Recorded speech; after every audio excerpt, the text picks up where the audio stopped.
최근 김정은의 그 경우가 조금 달라진 상황들이 여러 군데서 포착이 됐습니다. 이번에는요, 방탄 열차까지 등장을 했는데 한번 영상으로 볼까요? 자, 보면은 온실들 사이를 가로지르는 철길, 그 이후로 열차 한 대가 지금 천천히 멈춰서고요. 빨간 깃발을 든 청년들이 열차 앞으로 저렇게 모여듭니다. 이게 지난 2일 김정은이 새해 첫 시찰 일정으로 압록강 그 변에 있는 종합농장 건설 현장을 지금 찾은 모습입니다. 보면은요. 이때 이제 별도의 야외 무대 없이 열차 내부, 지금 열차 안입니다. 여기 안에 그냥 연단을 세워놓고 연설을 하고 있는 모습입니다. 그러니까 연설을 듣는 또 청년과 군인들은요, 곳곳에서 눈물을 훔치거나 좀 감정이 저렇게 북받친 그런 모습들을 보여주는데, 그러니까 연설을 방탄 열차 안에서 한다는 겁니다. 그런 다음에 열차에서 내린 뒤에 맨 앞줄에 있는 참석자들과 인사를 하는데요. 저기 맨 앞줄과만 악수를 하는 모습이 영상에 포착이 된 거죠. 자, 근데 4년 전과 한번 비교를 해볼게요. 또 다른 온실농장 준공식 현장이었는데요. 이때는 야외에 저렇게 무대도 있고요. 김정은이 내려와서 자, 곳곳에서 편안하게 인사를 하고, 자, 김정은 열차 주변으로요, 사람들이 저렇게 때같이 몰려드는, 군중이 몰려드는 모습. 그러니까 4년 전에도 온실농장, 지금도 온실농장인데 완전 확연히 경우가 달라진 움직임을 보이고 있는 거죠. 자, 보면은 어떻게 보면 김정은의 경호 강화 움직임이 달라지고 있다는 건데, 자, 최근에 김정은 최측근 경호 최측근들까지 싹 갈아치운 상황들이 또 포착이 됐습니다. 자, 보면은 이렇게요.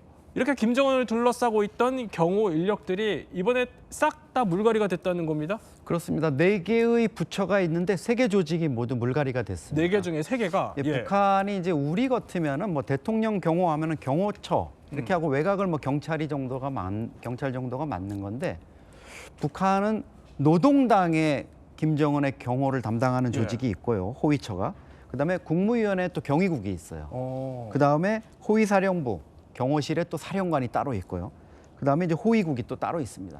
이렇게 4겹의 어떻게 보면 방어막을 치고 있는데, 이 중에 3명을 교체했다. 이게 이제 통일부가 최근에 북한 정보를 추적해가지고 인물 변화를 이제 알아낸 건데, 어떻게 보면 김정은의 신변 경호가 그만큼 좀 철저해지고 있다.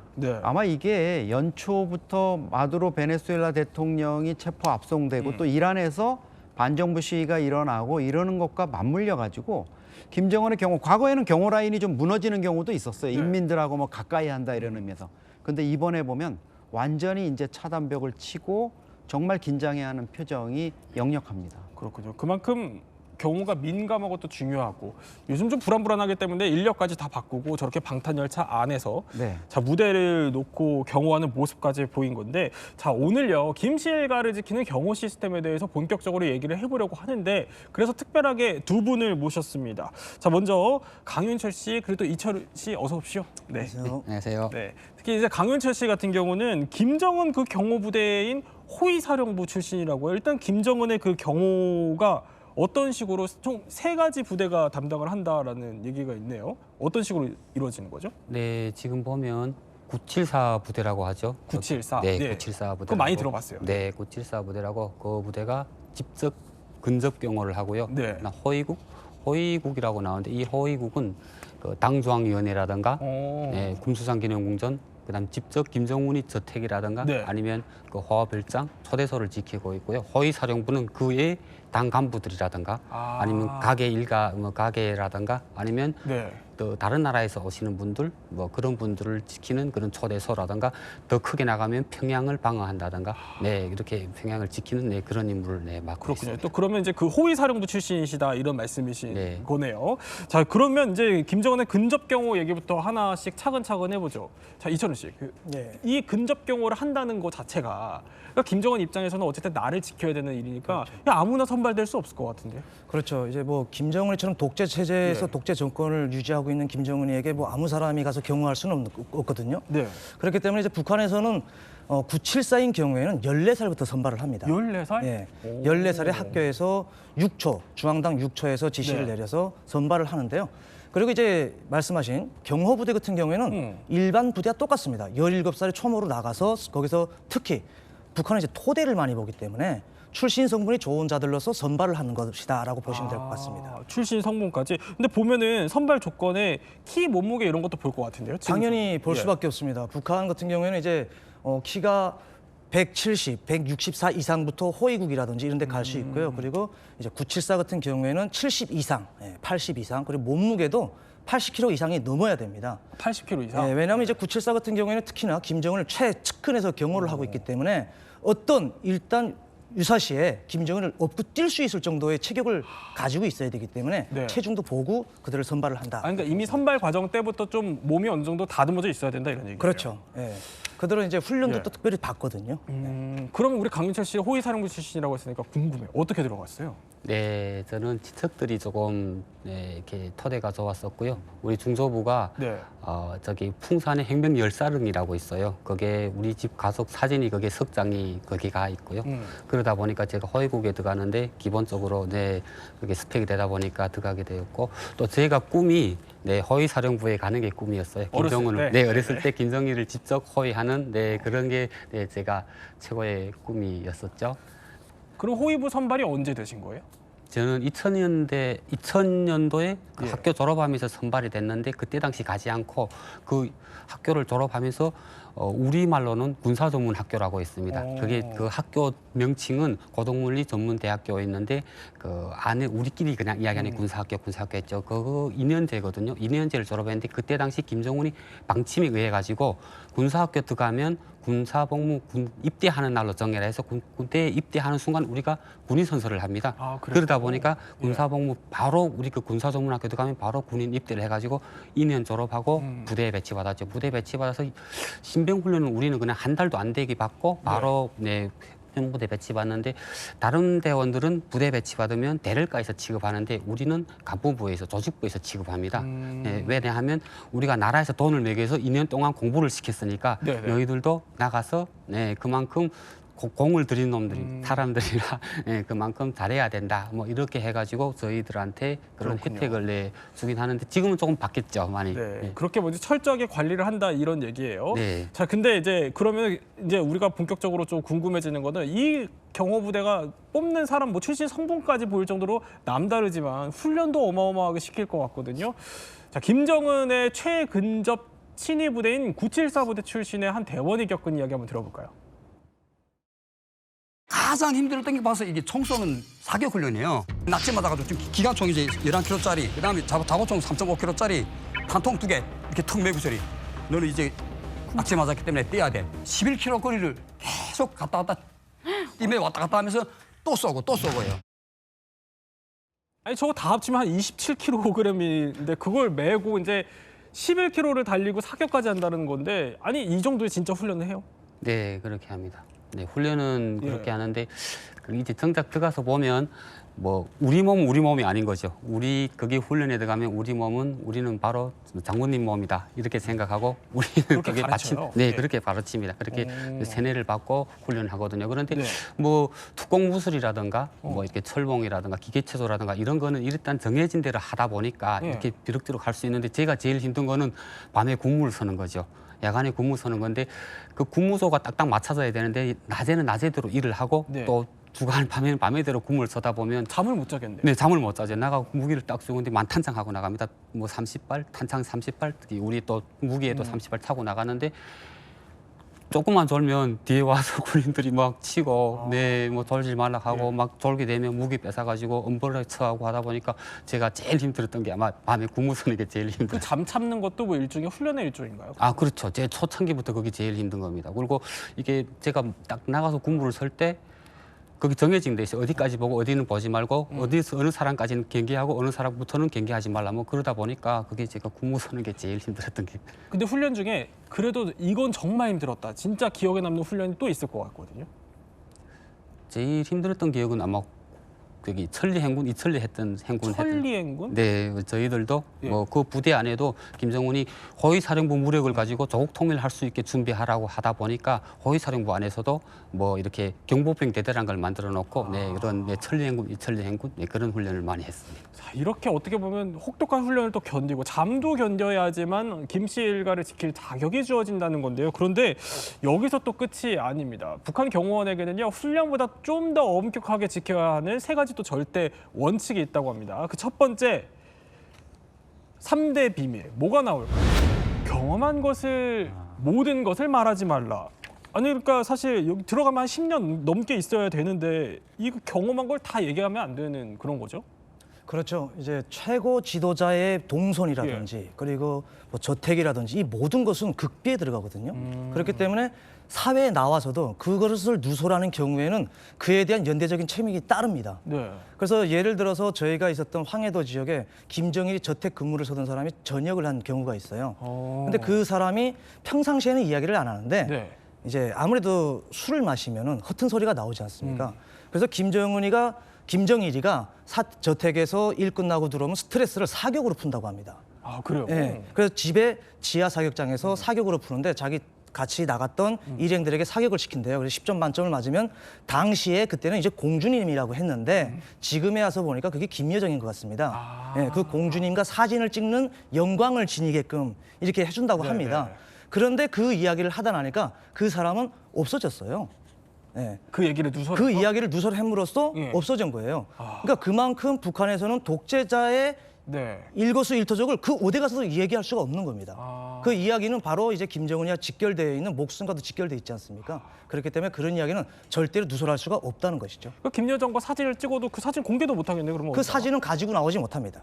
사진 그거 왜 찍어요? 그냥 영광으로 너는 찍어봤다라는 그냥 그런 영광을 지녀라. 예. 김정일이하고도 사진을 그렇게 많이 찍었는데 전역을 할 때 단 한 장도 사진을 못 가지고 나왔어요. 찍는 체험을 해줬다. 그렇죠. 체험이죠. 그렇군요. 자, 그러면 이것이 어디인지 또 묻지 말라 이런 것도 경계령에 내려온다고 해요. 두 번째가 그 비밀이라는 건데 이번에는 그러니까 여기가 어디인지 묻지도 알지도 말라. 그러니까 소위 말해 그거예요. 그러면 내가 그러니까 근무를 하는데 어디서 근무한지도 모른다 이 얘기인 건가요?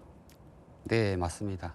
그게 허위사력 비밀 두 번째로라고 볼 수는 있는데 예. 거소지 비밀이거든요. 거소지. 네, 거소지. 우리가 있는 이 소재 예. 여기는 부모 형제라도 알리지 말라. 네, 그 어디 나가서 누설 발설하지 말라 그겁니다. 그러니까 우리 간단한 실례를 들면 우리 부대 안에서 이제 편지를 쓰는 게 있거든요. 네. 편지를 써가지고 뭐 설이면 설 이럴 때마다 가족에게 보내는 게 있었는데 우리 한 대원 우리 그 부대 안에서 대원이 그게 편지를 쓴 거예요. 우리는 어디서 평양시 어느 구역에 있습니다 하고 썼는데 네. 편지에 다 이렇게 밀봉했죠. 그런데 거기 가면 북한의 군부대에서는 편지를 뜯지도 않고 컴퓨터에 넣어가지고 이 사람이 어느 지역을 말했냐 안 말했냐를 발견해가지고 그게 딱 발견돼가지고 이분이 처벌을 받아가지고 네, 무슨 그때 당시 북한도 교화형이라는 게 있었거든요. 네. 군부대 안에 네 그까지 가는 네, 그런 네, 엄벌에 처하는 네, 그 정도로 네, 이게 거소지 비밀은 완전 엄숙하게. 아니 그러니까 부대원은 내가 어디든지 대충 이제 추정해서 알고는 있지만 그렇죠. 네. 그 부모님한테 편지도 못 보내는 거예요. 네, 못 보냅니다. 그걸. 내가 어디든지도 네, 알 수가 없고. 내가 어디에서 어떻게 예. 근무한다 하는 걸 절대 말할 수가 없습니다. 자 이렇게 이제 어디 있는지 위치까지도 비밀리에 붙인다는 건데 세 번째는요 이런 비밀이 또 있습니다. 김씨 일가의 비밀을 입 밖에 내지 말라. 이거는 김씨 일가가 경험하면서 도대체 뭘 보는 거죠?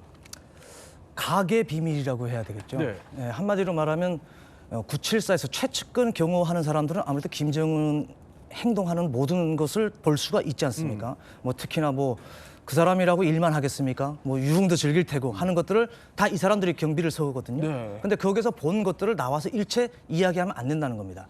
예를 들어서 이제 이것도 이 안에서 사태보다도 여기서 복무하다 나온 사람들이 이야기를 통해 가지고 이제 뭐 북한에서 좀 알려진 것들도 있고 그로 인해서 처벌당한 사람들도 많고 사형당한 사람도 많고 예. 정치범 수용소 간 사람들도 많거든요.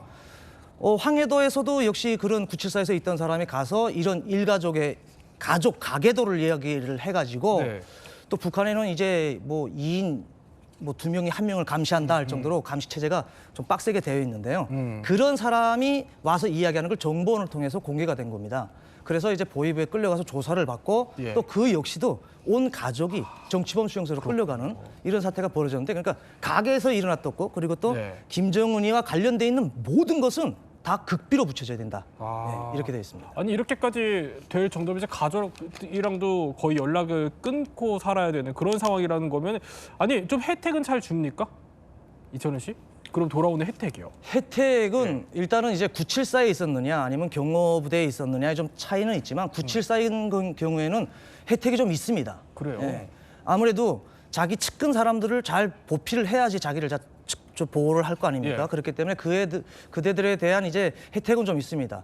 뭐 예를 들면은 사회에 나와서 북한은 이제 계급 사회이기 때문에 네. 어느 정도의 계급을 가져야 되기 때문에 간부로 등용할 수 있고 그리고 또 대학을 우선적으로 선택을 받아서 갈 수 있는 이런 특별한 북한 일반 주민들이 받을 수 없는 혜택은 있습니다.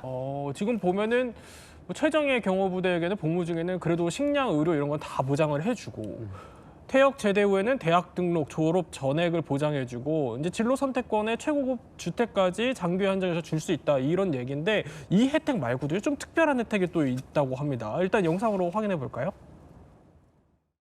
그 여자 볼 때는 한두 명 보는 게 아니고 10명, 20명 봐요. 사진 다 번져놓으면 제일 먼저 고른 사람이 제일 이쁜 여자 가져가니까 자기 복이란 말이에요. 여자가 싫다고 하면 어떻게 싫다고 해요? 할 수도 있죠. 그러면 1년 보름. 1년 동안 여자 볼 수 없어요. 그다음 다음에 가네 다음에 또 이렇게 또 마음에 없으면 또 보려요. 아니 이건 무슨 얘기입니까? 네, 저기 우리 974 부대 예. 네, 장교들 일반 병사들은 아니고 장교들은 거기 이제 정부에서 그러니까 군에서 정해줍니다. 예. 정해져야 되는데 그렇다 나가서 볼 수는 없고 하다 보니까 그 옥과 대상들이 그 974 부대원과 맞춰주는데 사진을 넣고 거기 사진에서 제가 번져가지고 그 부인이 그러니까 내가 선택된 결혼을 네 결혼을 네 사진을 보고 결혼을 하는 거죠. 결혼 상대를 사진으로 이렇게 네, 주는 네, 거예요? 아니, 네. 왜 그렇게 해주는 거예요? 아 그게 일단 닫힌 구역이어가지고 내가 나가가지고 직접적으로 손을 볼 수 없습니다. 그게 체계가 그렇게 되어 있습니다. 네. 아니 근데 그랬다가 혹시 이제 저런 식으로 랜덤으로 뽑는 거잖아요. 네. 서로 상대가 마음에 안 들면 어떡해요? 아, 그 지금 저 우리 그 강진 예. 강진 씨가 이야기하는 거는 뭐 그 상대방 여자 측에서 안 된다 하면 그게 1년 동안 보호로 된다고 하더라고요. 근데 저희 부대 조직 비서가 있었는데 그분도 974에 있다가 우리 부대에 온 분이 있어요. 근데 그분이 있는데 자기네도 1인당 가서 한 명에서 3명 사진을 봐가지고 네. 3명 중에서 한 명을 선택했다. 근데 그건 무조건 그냥 그거는 뭐 안 된다가 없이 바로 이렇게 맺어주게끔 돼 있다고 그런 이야기를 하시더라고요. 그러니까 어떻게 보면 저녁 이후에 결혼까지도 이렇게 좀 챙겨준다고 봐야 될까요? 이거 좀 챙겨주는 것 같다고 보기 좀 어려울 수도 있을 것 같은데 어쨌든 이런 특기까지 줘가면서 관련의 이유가 뭡니까? 첫째는 이제 경호의 만전을 기한 어떤 충성심을 유도하는 게 하나 있고요. 또 그 다음에는 이제 이 사람들이 전역하거나 그 임무를 그만뒀을 때 보안을 유지해야 되는 이 부분이 가장 크죠. 사실 한미 정보 당국이 여러 가지 대북 침투를 위한 정보 활동을 하고 있지만 김정은의 경호를 담당하는 측근 요원들 중에 누구 하나를 좀 포섭하는 거 이게 정말 절체절명의 숙제거든요. 아직까지는 제대로 이제 침투를 못 하고 있는데 그러다 보니까 이제 김정은에게 있어서는 그런 것들을 막기 위해서 변절을 막기 위해서 철저하게 관리해야 되는 게 있고요. 과거에 뭐 루마니아의 차우체스크가 그 혁명으로 인해서 무너질 때 경호 요원들이 마지막까지 최선을 다해가지고 막았던 이런 것들을 영상으로 또 보여주면서 너희들도 이거를 본받아야 된다 이렇게 하고 있고요. 아까도 보면은 뭐 그 심지어 5호 대상이라고 아까 네. 나왔는데 옥가 대상 그 기쁨조라고 불리던 그런 여성들 이런 여성들도 어쨌든 비밀을 또 보장해야 되잖아요. 그러니까 김정은의 어떤 그 측근들로서 뭐 파티라든가 이렇게 하면서 정말 볼 거 안 볼 거 다 본 사람들을 이 경호 요원들하고 같이 이제 커플을 맺어줘 가지고 결혼을 시키고 해가지고 또 보안을 유지하는 이런 방법도 사용하고 있습니다. 자, 이제 그랬던 경우가 흔들리기 시작하는 방증들이 곳곳에서 지금 포착이 된다는 겁니다. 그러면 김정은의 경우는 또 어떻게 이루어질지 이것도 관심이겠죠. 그래서 김정은 경호의 비밀을 저희가 한번 준비해봤습니다. 첫 번째, 자, 김정은 경호의 비밀, 경호는 땡땡을 들고 다닌다. 땡땡, 빈칸 채워주시죠. 정답은 방탄방패. 이건 뭐죠? 우리 경호에서도 제가 사용합니다. 사실은 평소에 들고 다닐 때는 가죽 가방 같은데요. 유사시에 이상한 움직임이 있다. 뭐가 날아오거나 또 또 아, 저격을 저거군요. 받을 위험이 예. 있다 이러면 순식간에 버튼 하나를 누르면 저게 사람 키 높이 정도로 물론 지금 저 김정은 경호원은 한 뭐 2m 돼 보일 정도로 너무 큰데 네. 그렇게 해가지고 이제 방어를 할 수 있는 겁니다. 저렇게 하게 되면 저게 이제 어느 정도 방탄 능력도 되고요. 네. 여러 가지 뭐 폭발물이나 이런 걸 던졌을 때 방어를 할 수 있는 이런 건데 김정은 경호가 지금 기본적으로 4명이 예. 차량 앞뒤에서 좌우 이렇게 경호를 하고 있고 유사시에는 아마 저 사람들이 김정은한테 달라붙어서 거의 아마 빈틈이 없이 에워쌀 수 있는 이런 역할을 하기 때문에 사실상의 뭐 인간 방패막이다 이렇게 볼 수 있습니다. 아, 근데 이 가방으로만 또 경호가 되는 건 아니겠죠. 김정은 경호의 비밀은 또 있습니다. 이번에는 땡땡으로 둘러싸여 보호된다. 채워주시죠.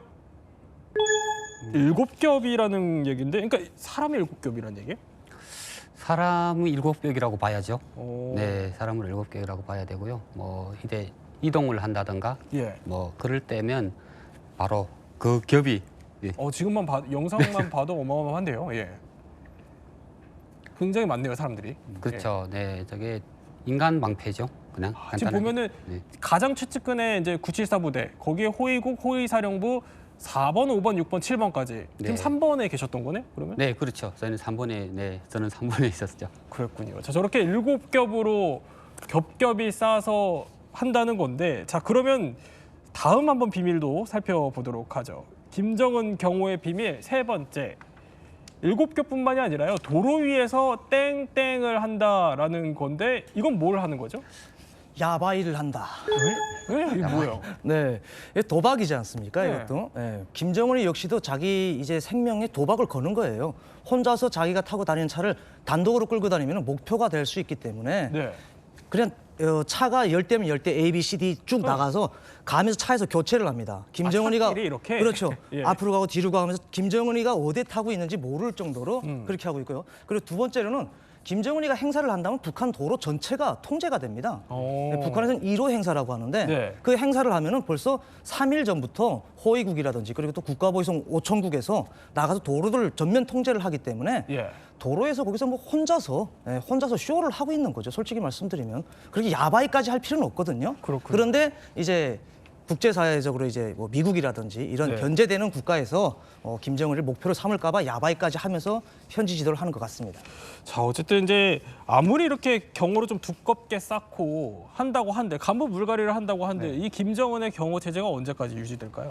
글쎄요, 이게 뭐 김정은 자체가 유일 지배이기 때문에 김정은 한 사람만 무너지면 북한 체제가 무너진다는 이런 절박감이 있을 겁니다. 그래서 여러 가지 지금 미국의 압박이라든가 이런 것들에 정말 밤잠을 못 이루고 있을 텐데요. 제가 보기에는 이런 것들이 철저하게 아무리 경호를 한다 그래도 결국은 내부에서 터져 나오는 불만 이런 것들을 막을 수 있을까? 또 이게 좀 격화되면은요. 가장 믿었던 최측근에 의한 배신 이런 것도 배제할 수 없을 것 같습니다. 그렇군요. 또 세 분과 함께 김정은 경호의 변화에 대해서 몰랐던 이야기 한번 살펴봤습니다.